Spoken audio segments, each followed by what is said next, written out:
राम, स्वाति और लक्ष्मी अपने नवजात शिशु के साथ घर चले जाते हैं। पूरा घर खुशी से भर जाता है। जैसे ही लक्ष्मी की माँ ललिता को इस बारे में पता चला, वो उनके घर अपनी बेटी की देखभाल के लिए चली आई। इस तरह 3 महीने बीत गए। एक दिन राम ने अपनी बेटी को बुलाया। स्वाति बिटिया, लगता है पढ़ाई के तनाव के चलते तुम ठीक से खा भी नहीं रही हो। देखो तुम कितनी दुबली हो गई हो।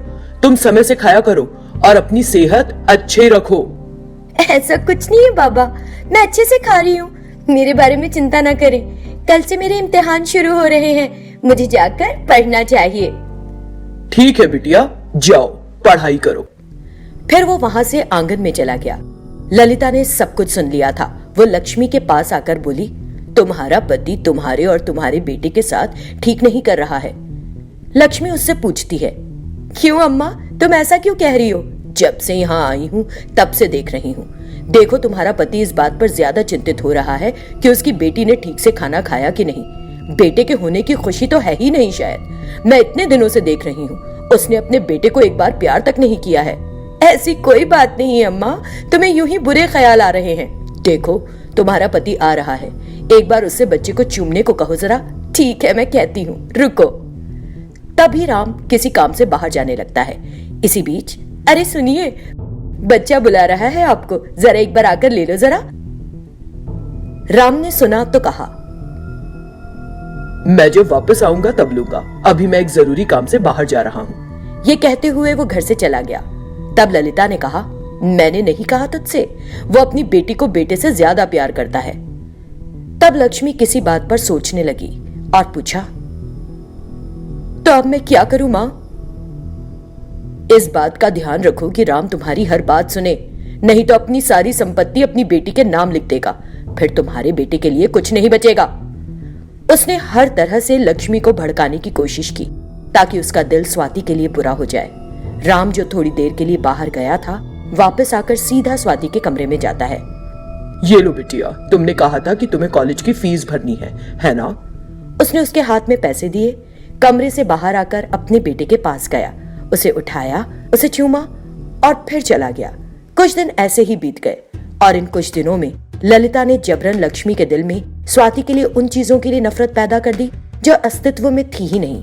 लक्ष्मी के प्यार ने अब जलन का भाव ले लिया था। ललिता अगले दिन अपने घर जाने लगी। ठीक है बेटी, मैं चलती हूँ। राम, ध्यान रखना इसका।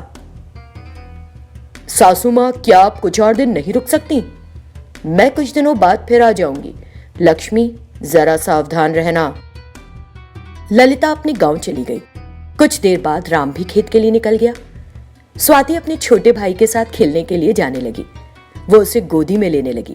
तुरंत लक्ष्मी वहां आकर चिल्लाई, बच्चे को मत छूना, वो रोने लगेगा।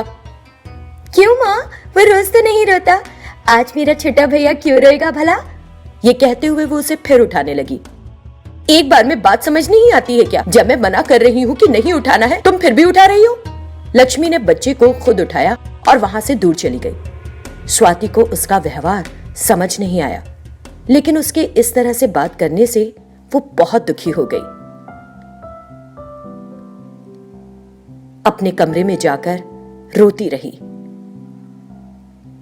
मेरी माँ को क्या हो गया, जिस तरह बोली है आज मुझसे? मुझे बहुत रोना आ रहा है। वो रोती रही और तनाव में तड़पती रही। कुछ देर बाद जब राम खेत से वापस आया तो लक्ष्मी से पूछा, स्वाति कहाँ चली गई? मैंने बहुत देर से देखा नहीं उसे। तुरंत लक्ष्मी ने गुस्से में कहा, क्या तुम भूल गए हो कि तुम्हारा एक और बच्चा है? काम से वापस आकर तुमको बस अपनी बेटी ही चाहिए होती है क्या? लक्ष्मी, तुम्हारे कहने का मतलब क्या है? मेरे लिए तो दोनों बराबर है।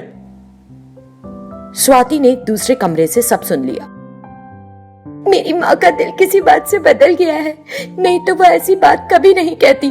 वो उलझन में थी। एक बार पिंजरपुर नाम के एक गांव में संबित और शांता का एक जोड़ा रहता था। संबित सोने के बेहतरीन गहने बनाने में माहिर था। उस इलाके में उसके मुकाबले का कोई दूसरा सुनार नहीं था। बस एक ही दुख था कि उनकी कोई संतान नहीं थी। संबित और शांता ने बच्चा पाने की उम्मीद में हर नुस्खा अपनाया और हर बताई पूजा की। कुछ वर्षों के बाद शांता ने एक लड़की को जन्म दिया। दंपति की खुशी की सीमा नहीं रही। संबित ये खुशखबरी रिश्तेदारों और दोस्तों को बताने के लिए घर से निकला। जैसे ही उसने दरवाजा खोला, उसने देखा कि एक नेवले का बच्चा शोर कर रहा है। संबित ने उसे भगाने की बहुत कोशिश की, लेकिन वो नहीं भागा। संबित ने इसे ईश्वर की मर्जी समझा, फिर उसने उसे पाल लिया। संबित और शांता नेवले के बच्चे को भी उतने ही प्यार से पालने लगे जैसे अपने बच्चे को पाल रहे थे। आसपास के लोग कहते, संबित, तुम अपने ही बेटी की तरह एक नेवले के बच्चे को पाल रहे हो।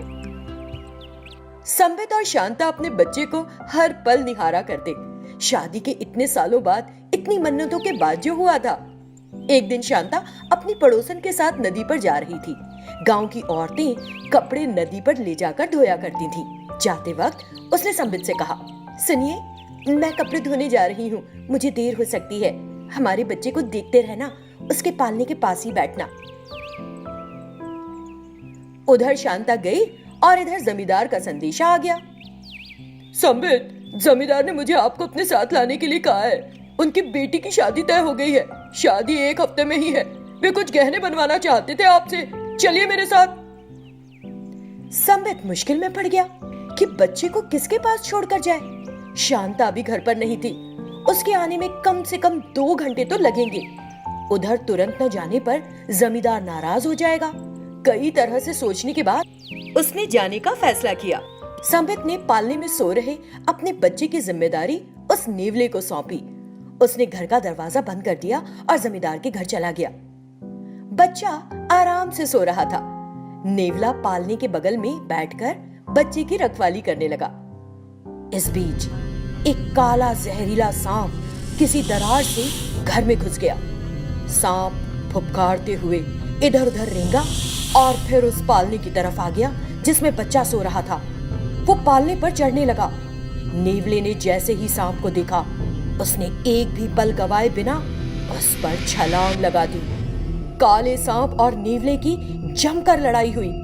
आखिर में नेवले ने सांप की गर्दन पकड़ ली और उसे काट लिया।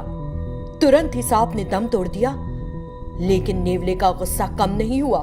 उसने सांप को काट काट कर उसके 2 टुकड़े कर दिए। ये करते हुए नेवले का मुंह और शरीर भी खून से सन गया। तभी जमींदार के घर से संबित अपना काम पूरा करके घर लौट आया। उसने दरवाजा खोला। मालिक का इंतजार कर रहा नेवला उत्साहित तो दरवाजे के पास गया। संबित ने उसे खून से लथपथ देखा तो घबरा गया। बिना सोचे समझे मैं अपना नन्हा सा बच्चा एक जंगली जानवर को सौंप कर चला गया। इसने मेरे बच्चे को मार डाला।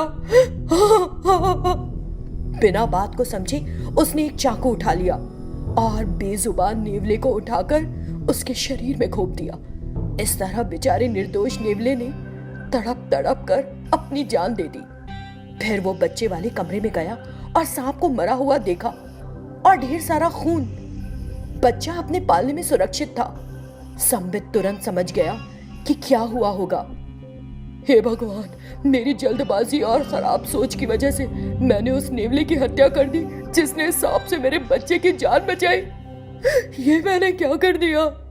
इस बीच नदी पर गई शांता वापस आ गई। वो भी अपने पति की इस गलती पर बहुत बहुत दुखी हुई। ये तुमने क्या कर दिया जी? तुमने एक बार भी बच्चे को देखने की नहीं सोची कि वो ठीक है और उस मासूम जानवर को मार डाला। वो अपनी सफाई में कुछ कह भी नहीं सका। मैंने बहुत बड़ी गलती, मैं बहुत शर्मिंदा हूँ। अब अफसोस करने के अलावा और क्या रह गया था।